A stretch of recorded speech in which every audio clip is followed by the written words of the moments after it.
Assalamualaikum warahmatullahi wabarakatuh. Halo teman-teman. Di sini kita akan belajar tentang penilaian dalam kurikulum Merdeka pada pembelajaran IPS, MI atau SD.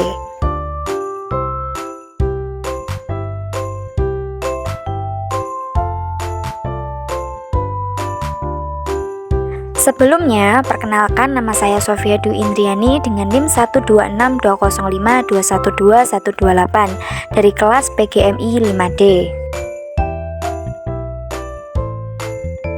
Materi yang pertama yaitu pengertian penilaian pembelajaran IPS. Penilaian pembelajaran IPS adalah pengumpulan informasi secara menyeluruh yang dilakukan secara terus-menerus untuk mengetahui kemampuan atau keberhasilan siswa dalam pembelajaran IPS dengan menilai kinerja siswa baik secara individu maupun kelompok. Selanjutnya, macam-macam penilaian dalam pembelajaran IPS. Yang pertama, asesmen diagnostik. Penilaian diagnostik bertujuan untuk mengetahui kelemahan siswa dan faktor penyebabnya. Hal ini bertujuan untuk menilai kesiapan setiap individu peserta didik untuk mempelajari materi yang telah dirancang dan memodifikasi rancangan sesuai taraf kesiapan peserta didik.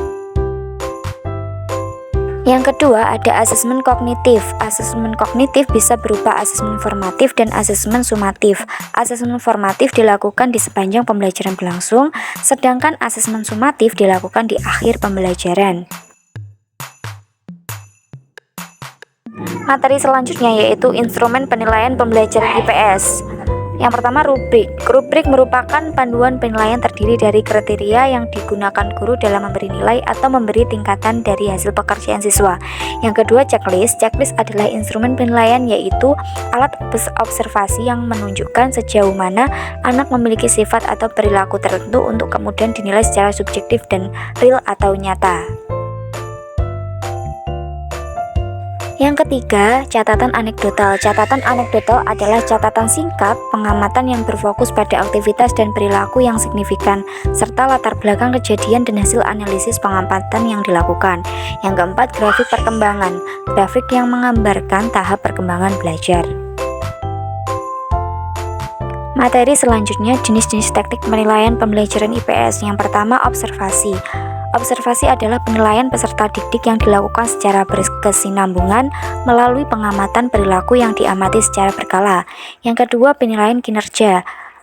Penilaian kinerja berupa penilaian praktik, penilaian produk, melakukan proyek atau portofolio. Yang ketiga, penilaian proyek meliputi pengumpulan, pengorganisasian, pengevaluasian, dan penyajian data yang harus diselesaikan peserta didik. Yang keempat, tes tertulis. Tes dengan soal dan jawaban disajikan tertulis untuk mengukur atau memperoleh informasi tentang kemampuan peserta didik. Yang kelima, tes lisan, pemberian soal atau pertanyaan dengan menjawab secara lisan.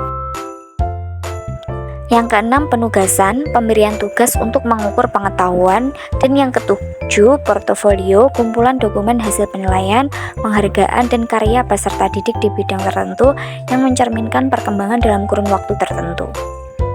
Terima kasih. Wassalamualaikum warahmatullahi wabarakatuh.